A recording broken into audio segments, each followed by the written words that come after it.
Welcome to A Pleasant Solution, Embracing an Organized Life. I'm your host, certified life coach, professional organizer, and home life expert, Amelia Pleasant Kennedy. And I help folks permanently eliminate clutter in their homes and lives. On this podcast, we'll go beyond the basics of home organization to talk about why a clutter-free mindset is essential to an aligned and sustainable lifestyle. If you're someone with a to-do list, if you're managing a household, and if you're caring for others, this podcast is for you. Let's dive in.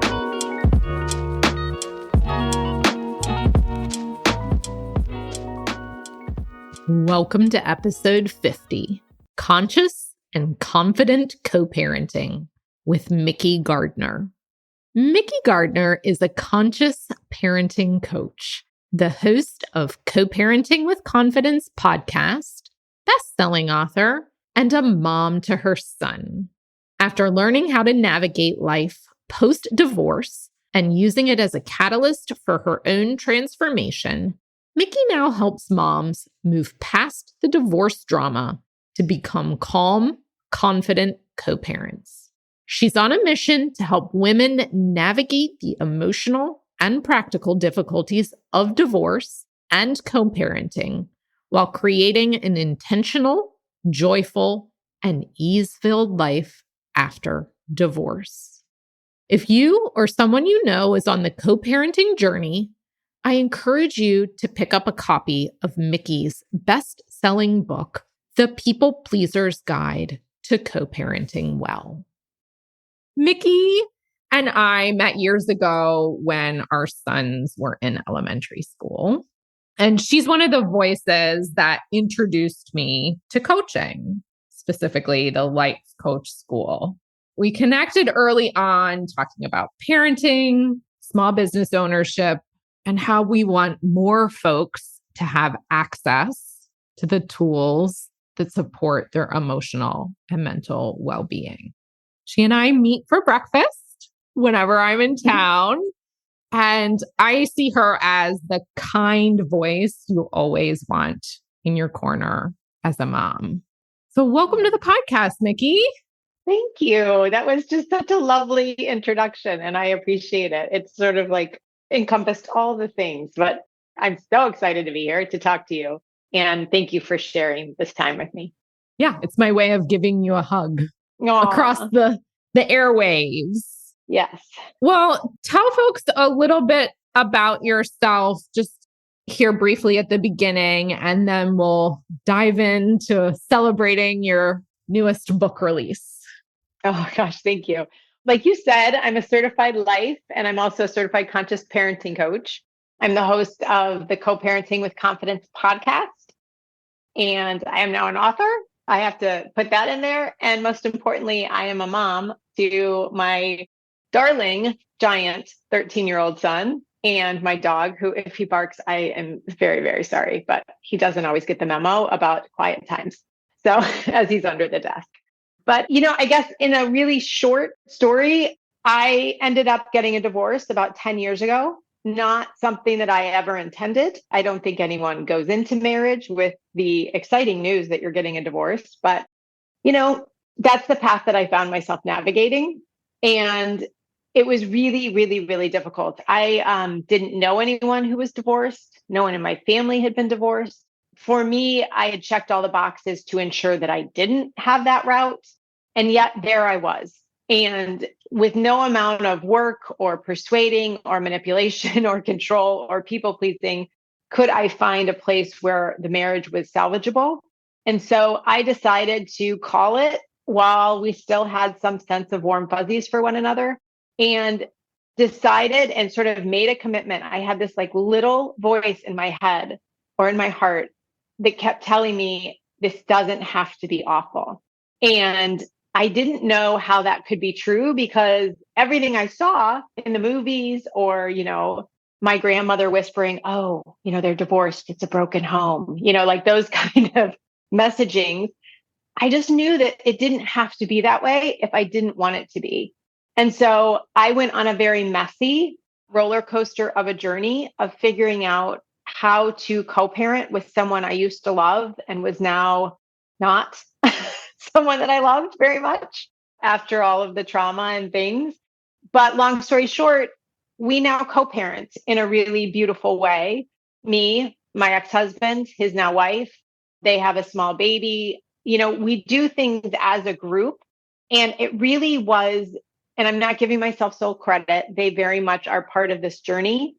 But it really began with me having a belief that there could be something different than I saw and what I believed. And I now have the honor and privilege of walking beside women as they go on that journey of figuring out what their family could look like and making it a positive, loving environment, no matter what anyone else is doing. Yes. Yes, yes, yes. And we are going to follow that path here in just a moment, because I know you have lots of nuggets to share and details and tips and just wisdom from your personal story to share with everyone. I want to take a step back for a moment because I ask all of my guests this question at the beginning around organization and what it did or didn't look like for you in your childhood home, in your childhood as a whole. What did organization look like for you growing up? This is such an interesting question. As you posed it, and I've been thinking about it, it really was dependent for me on the stage or the season that I was in. I counted the other day, this last move, I just moved in July, was my 21st move in my life. And much of my childhood was moving. So we lived in and out of moving vans, of boxes. I always believed I had a very stable, happy, like two loving parents, always a safe home. In the scheme of things, I had a very quote unquote easy childhood. What I didn't, and what I've now realized, sort of going through the healing journey, I lived in chaos of never knowing where we were going to be, when we were going to be leaving, how long we might be staying. I'm now seeing patterns and understanding sort of how things fit together, the puzzle pieces.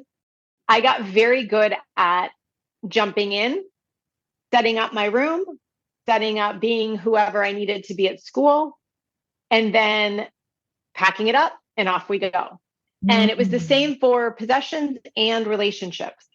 It was like, okay, we're leaving this place. Goodbye. Off we go to the next place. I see now the impact that that's had on my life. So as far as organization, I think there were times when we did settle in somewhere more than maybe a year. I feel like I was just thinking about what did my room look like? It probably felt very cluttered. It probably felt very unorganized. Mm-hmm. I rode horses growing up. So I always think about, we had these little, they're like little boxes, and you travel to the horse shows and you bring them back. Mine were always chocked full with so much stuff, right? Like I was like a pack mule, like my mom was, right? This poor woman drugged two small girls all over the country, while my dad would work and she'd unload the van. And, it was just constantly packing and unpacking. So I think there's a part of me that's a little, I want now in this space in my life, a lot of simplicity. I want a lot of less. I just want things very clean, very organized, like just the basics of what I need. I go in my son's closet and it gives me huge anxiety because it's just all the things that he's like hoarding. And I'm like, oh gosh, am I destroying him? But I understand it's a different season, right? And so I don't know that that answered the question. I think it's really dependent for me of what season of childhood I was in. It very much does answer the question, which is why I leave it kind of open-ended for folks to say like what it did or didn't look like, because we all have kind of just the lens that through which we look at organization and home life. Mm-hmm. And I think it's important. I'm sure your story resonated with some listeners, and I'll just point out, you've got me beat. I thought I had moved frequently. but that number is higher than mine. And, I also like to remind listeners that there are elements of growing up, their childhood, their family structure that influence how they keep their home or see organization today. So thank you for sharing that because, moving, unpacking, packing, that makes a big difference in how we see our spaces. Yeah, I was just at the hairdresser yesterday and we were joking about the number of bad haircuts I've had. I've had 3, like pretty tragic, really horrific, just awful things happen to my hair. And they were all at my request during emotional time. Right? It's like, okay, this happened in my marriage. Let me have someone just scalp me, right? Like this happened in my previous relationship. I cut my hair. And I'm always going for the same haircut. This was the other interesting thing that we found out. So now I think I'm on to myself as it relates to my hair, and I will not cut my hair anymore. I trim it, but I will not cut it. But it's interesting. I move to do the same thing, to be able to pack up, to clean it out, to have a fresh start, and we're in our 3rd house in like 2 years. And I looked, my son's like, can we stop moving? And I was like, oh, knife to the heart. Cause I realized that's one of my tendencies, right? Like we're always doing the work. We're always figuring it out. And so now that I'm aware, I'm like, okay, no cutting the hair and no moving. That's awesome. 2 things I'm committed to. Well, the only thing that I will add there is I love my husband dearly, and he cannot tolerate disruptions in the way that the house or apartment functions. So for him, it's like the internet goes out and he's like, we just got to move. Like the lawn people don't show up one week. Yeah. Like, we're done. Yeah. We just have to, we have to shift lives. So I hear you, right? Like small disruptions, larger life transitions. All right. It's all a mix. But that's why this work is so amazing, right? Yes. Because without the work that we do and that we understand and what you and I are committed to bringing more of to the world, we would just keep reacting. I would just keep cutting all my hair off and then regrowing it. I would keep moving. Those things are so just sort of unconscious and built into the tapestry of our belief system. Until we're aware of them, we can't change them. And so it's really been an interesting time right now in my life where I'm becoming more and more aware.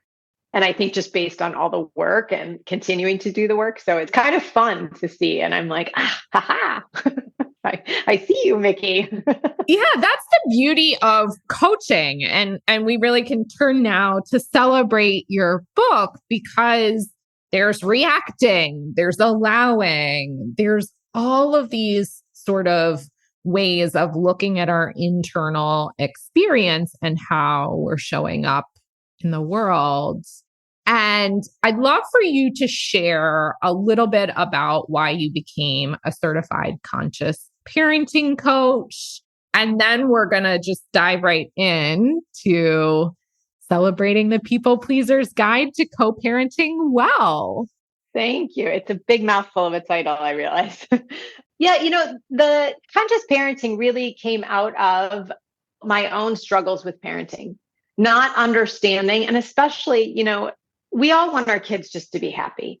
And if there is one time in life that can feel there are many, but divorce is one of those things that threatens kind of every inch of life. And most importantly, we're terrified of what it's going to do to our children. It's a lot of times I hear people say, well, I'll just stay in the marriage for the children, or I can't do it because of the children, or, and I really didn't want the divorce to impact my son. Inevitably, it does, right? But it impacts our children, not the actual divorce, but our energy and our ability to manage it is what impacts our children.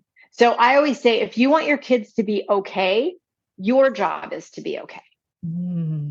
So we can't just put it on this external event that's happened.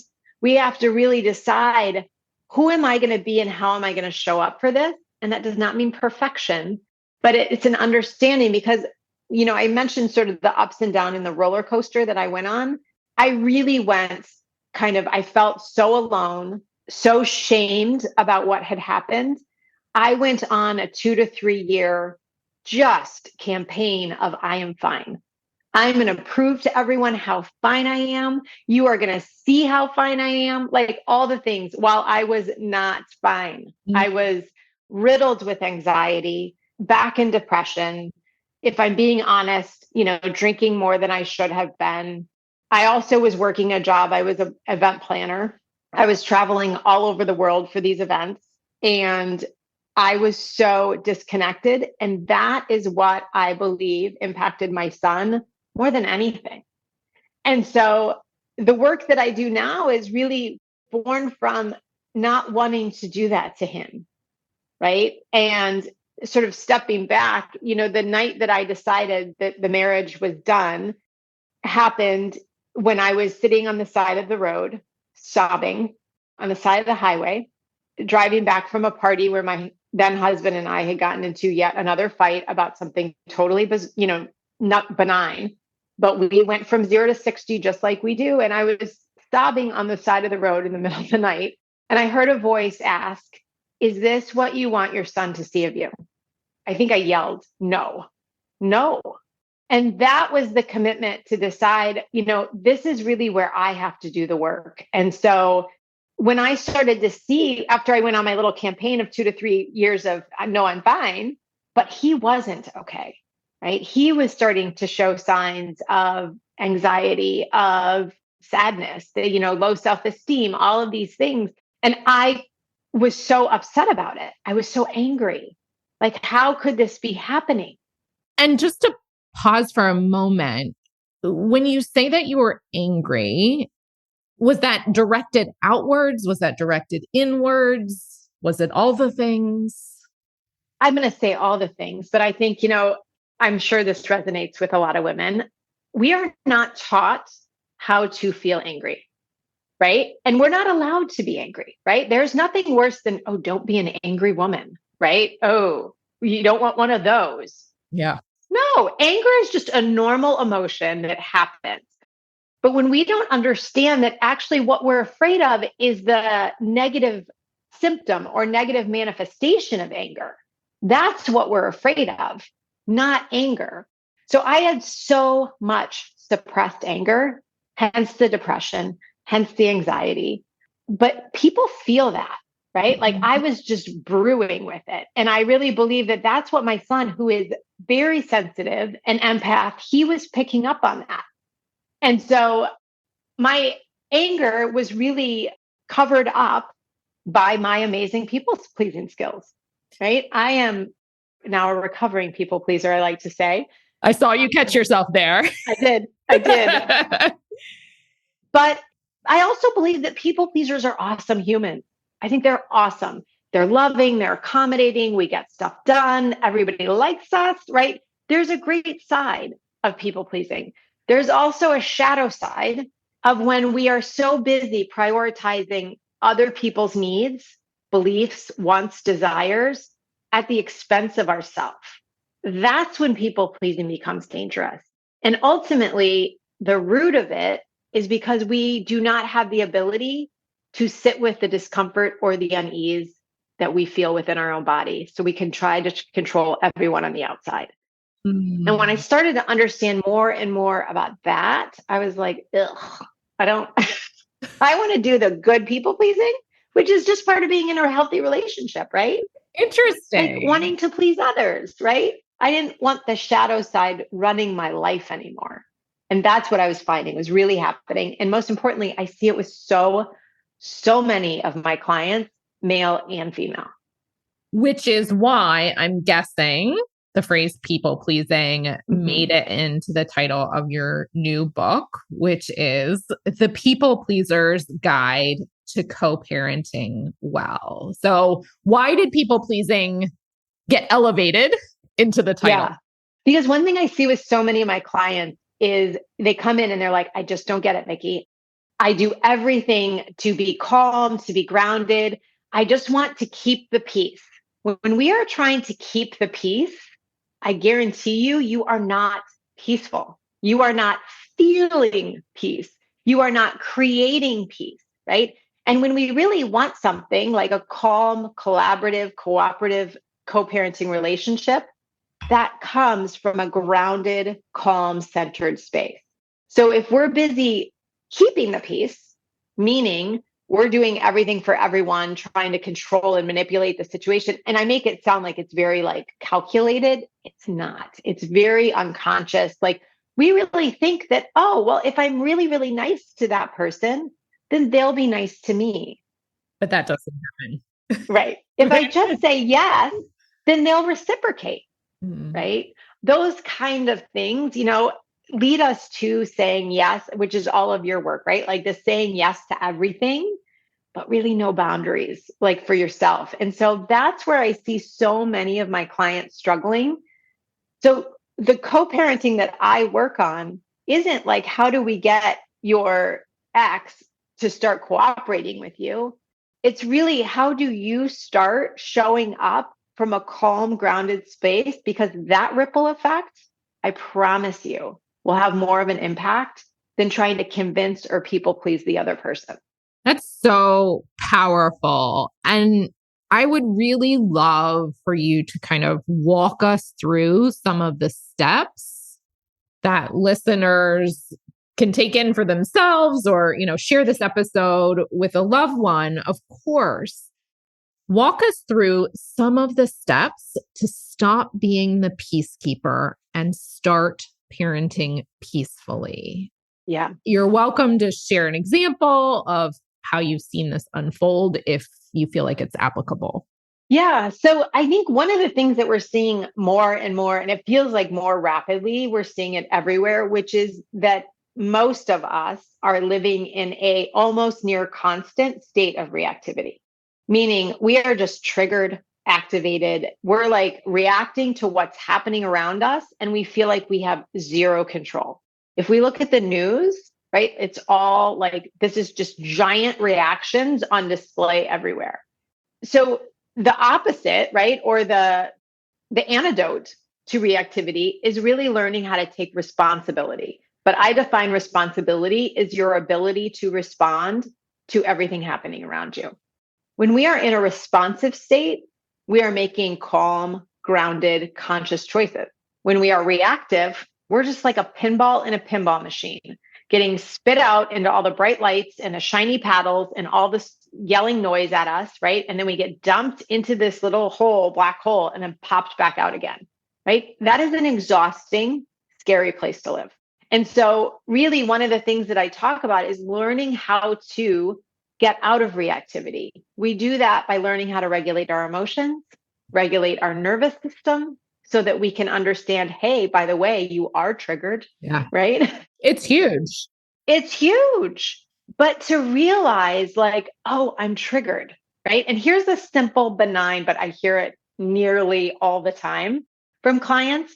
There's always well, I had no choice but to engage in that battle with him because yet again, right? Like we co-parents, we get into the same patterns, the same battles over and over. And so I'm just going to use the nasty gram one, right? So you might, like me, if let's say it was me, I might send a note. Did you pack so-and-so's soccer cleats in the bag? It's transition day. Did you put the soccer cleats in his bag so that he has it when he comes home? The other co-parent might send me how dare you ask me? You never think that I know how to do this. You're always criticizing me. This is how you always are, right? And you're like, oh my gosh, I was just trying to make sure little Johnny had a soccer cleat. So then let me over-explain. You're asking a yes, no. Right. Let me totally over-explain here and defend myself, right? Defense is the first act of war. We have to remember, right? So you go into no, that's not what I meant, blah, blah, blah, and then you get, how dare you, right? And then you're like, what? And then you attack, right? And now we're in the vicious spiral of the nasty grams. As soon as you realize, even if it is 5 minutes in, 20 texts in, whatever, you realize, oh my gosh, how did I get here? Have you ever had that moment where you're like texting something and you're like, how did I even get here? That is that you are activated, which means that your sympathetic nervous system is fully online. You are in flight or fight. You're going for it, right? No shame, but let's pause hit the pause button, take a breath, and step into, I have a 3-step framework. It's the first one, awareness. I'm triggered. Okay, I can either continue reacting, continue in the pinball machine, or I can start to use some skills to regulate my nervous system so that I can get my thinking brain back online so that I can actually navigate myself through this mess. Yes, so good. I mean, I love everything just up until this point, right? Because so many of us are in the state and we just don't know how to get out of it. Mm-hmm. And your first step of awareness and pausing is something that I teach my clients, and is just a beautiful thing that any human can implement. And I love how you said it doesn't matter how far down the rabbit hole you are at any point. No, my son and I were just driving home the other day, and he was like really annoying me with his incessant like arguing. Like this kid, he will argue the sky is blue. You get the kid you got for a reason, right? I'm like, what have I done? Right? This child, he activates me like nobody else. And we're in the car, and I'm arguing with this 13-year-old about this. I don't even remember what it was. It was pointless, but there I am in the argument. And I stop, I'm driving, and we're at a stoplight. I close my eyes and I'm doing the really aggressive breathing. And he goes, Mom, you're doing that weird breathing thing again. I'm like, yes, I know. And he knows. This is a tool. Yes. I said, I'm trying not to yell at you. Yeah. So I'm choosing this instead. Right. And it's actually, I believe, the best example we can actually give to our kids, because it's not about being perfect and not getting activated. You are going to be activated. You are going to get triggered. Listen, when the people cut you off in traffic, it's annoying, right? Like these things happen, but it's what do you do next? And that brings us to the second step, which is agency, right? Agency. So once we've grounded ourselves, we've done the weird breathing thing, as my son says, right? Now I have a choice, because that's what we always like to say. I had no choice. I had no choice but to go there. No, there's always a choice. You might not be in an awareness to know the choices, but there is a choice. And so we want to get ourselves to awareness so that we can then choose.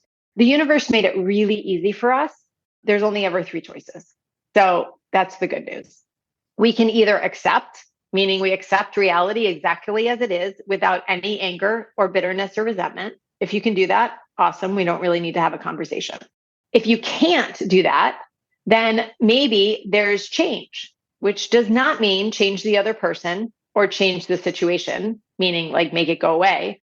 But is there something that you can do to shift the dynamic, the conversation, right? Like, and this is those conscious choices to make.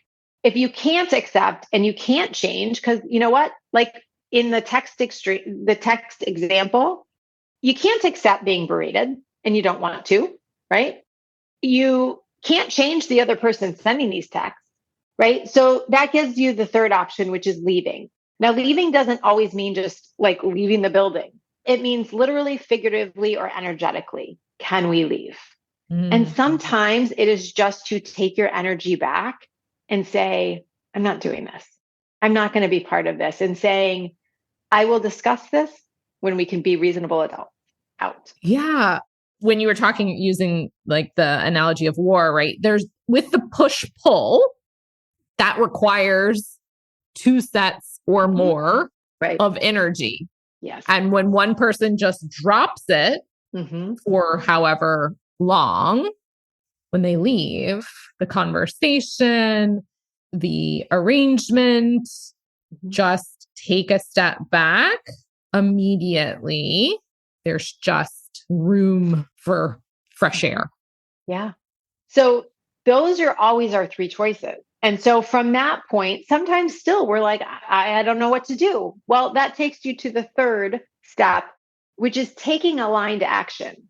And this is one of the first things that I do with my clients, is really creating an intentionable and actionable plan for what it is you want or how you want to parent and co-parent. We have to understand who we want to be, what that vision is, so that it's almost like a lighthouse to guide us, like tapping into your inner GPS system. Because we want to take consistently the action that is aligned in the direction that we want to go. If I want to be calm and collaborative with my co-parent, that requires me to do that each step of the way. It doesn't mean that I get to like no holds bars, like battleground over here and then be like, oh, hey, everything's good over here, right? No, I actually have to show up that way. And that doesn't mean passive rollover doormat. It means holding your boundaries, right? Learning how to protect your own well-being by speaking up, holding boundaries to protect your peace. It means cultivating your own calmness, getting out of that reactivity and into responsibility, and reclaiming your own freedom by not allowing your energy to be stolen by reactivity and other people's issues, but really choosing your own emotional freedom. And that's the word that I was going to use next, right? I mean, that's what it sounds like to me, is using this 3-step process and having that lighthouse, that destination, and practicing day in, day out, conversation in, transition day, all of the moments with the aim of embracing this idea of emotional freedom. Yeah. Listen, it's not sexy work, right? Like, it's not like this, like where the light bulb just goes off and everything's amazing and perfect. But it really is that consistency, that staying aligned to what you want, that if you can learn how to do that, right? And really plan for all the obstacles and detours and issues that are going to come, but have the strategies to keep you going, right? And that's why coaching or therapy or whatever is so important. We can't see the forest for the trees. So to be able to have that support network to keep you guided, it's like the dominoes start to fall and then they fall fast. And that's that ripple effect, right? It's like once you start consistently moving in a direction, it's like, organizing. Once you hit that tipping point, you feel the freedom, you feel the liberation. And then you're like, oh yeah, I'm on it. I am on the journey. Like now I'm committed to the journey. Like you can't pull me off. I don't think I don't know what would knock me off, right? Because I see and feel it now, but it takes time to get there.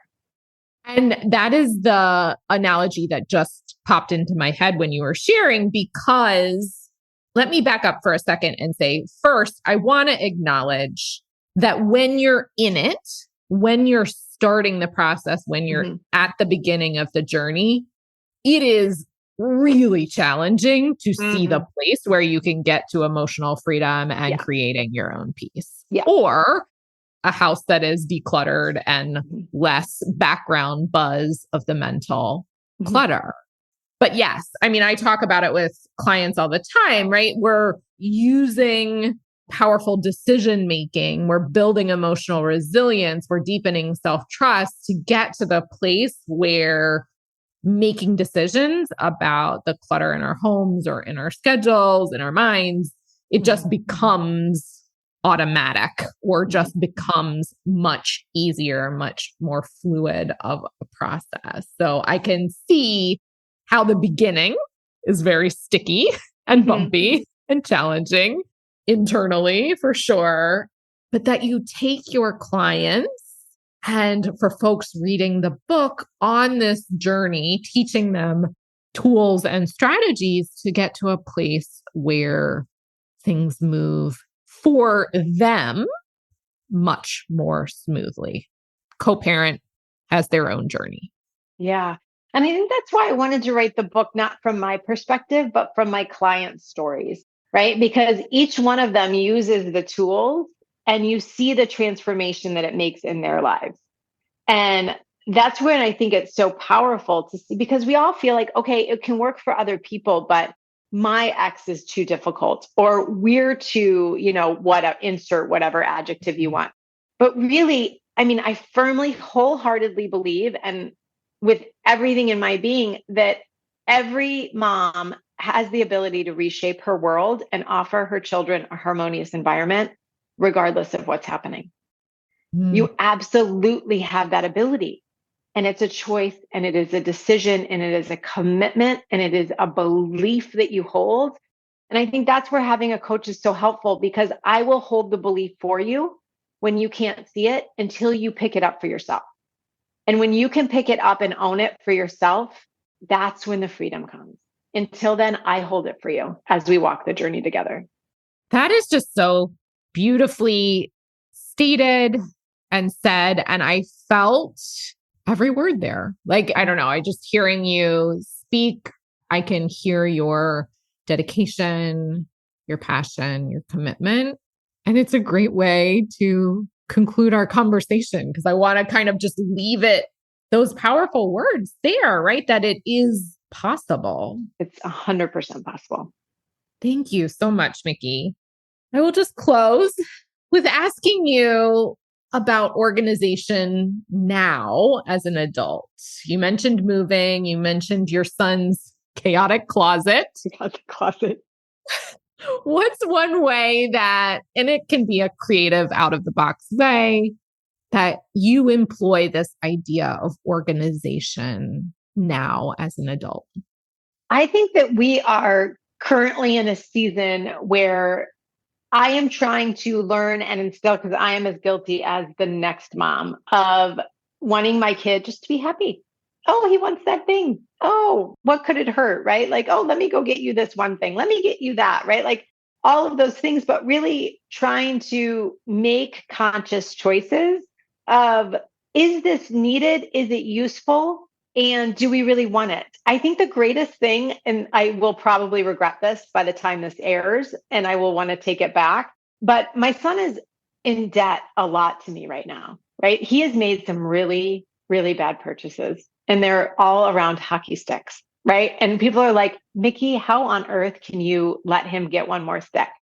And I'm consciously doing it because I want him to understand that all of his choices have action, right? There's a consequence to all of it. And so he has now gotten himself deeply in debt with the Bank of Mom over hockey sticks that he did not need, right? But that he wanted. So now there's a lot of things he wants. And I'm like, I know. But until you pay your debt back, you don't have any money to do that. And you just see him like, It's a life lesson. Yeah. It is a life lesson. And what it brings me back to is when I'm talking with other families, parents, just helping your kids see that they make an impact, an imprint in the home. Yeah. So you're talking about the relationship, but also the hockey sticks taking up space and needing a place to be and managed and maintained and all of that, right? And it's a visual way for him to see, oh, like I take up space and make an impact. Absolutely. And I think, learning for them, and it's me too, right? Like learning everything we leave, right? And when things are cluttered, my kitchen was cluttered this morning. I don't like it. So I'm constantly cleaning up. His closet triggers me because I don't like it. So I can either make a World War III about this, and all the judgments about why he's so messy, or I can bring up the bin, like I leave it and I bring it up and I just say, like put all the things in the bin, right? And then and then bring it down. And he does it when I ask. So I can either get really upset that I have to ask a 13-year-old boy with an undeveloped brain, or I can just realize that like maybe someday he'll do it on his own, but it's just not today. So until then, it's my job to bring the bin. I think I'm trying to loosen up around it instead of trying to control everything. It's like, just how can we both coexist in this space, but keeping it clean and healthy and organized? I love it. We are always doing the work. Always. Always, my friends. Thank you so much for chatting with me today, Mikki. Oh my gosh. Thank you, Amelia. I just love you as a person and a human, but I love the work you're doing and the support you're offering families. And it is so needed. And so thank you for all you're doing. I'm honored, touched. Tell the folks how they can get a hold of your Amazon international best-selling book. Thank you. Yes. You just released The People Pleaser's Guide to Co-Parenting Well. You've got the Co-Parenting with Confidence podcast. Tell the people how they can connect with you and all of your wisdom. Yeah, so my website is just my name, Mikki, which is M as in Mary, IKKIGARDNER.com. That's also my Instagram handle. I'm at both on Instagram. I'm always on the podcast. The book you can get anywhere books are sold now. So Amazon's an easy way, Barnes and Noble. It'll be Walmart soon, I think. So online, there's a link on my website. You can find the book in all the places. So for a bit of time here, I did create a companion downloadable workbook. So if you would like to get that, it's like 90 pages, holy moly, of like so many different exercises and tools just to like deepen the framework that I teach in the book. You can actually apply it to your own life. So if you would like that, I would love to give you that gift. All you have to do is DM me or email me on my website with a picture of you with the book or your receipt, and I will send you that free companion workbook. Awesome. It was so lovely to chat with you. It was so great to chat with you. Thank you. Hey, y'all. Let's connect and chat on socials. You can find me on Instagram and Facebook at A Pleasant Solution. I'm also on LinkedIn at Amelia Pleasant Kennedy. Feel free to send me a quick note and let me know what you'd like to hear more about, or what home life organizational challenges are top of mind for you. Talk to y'all soon.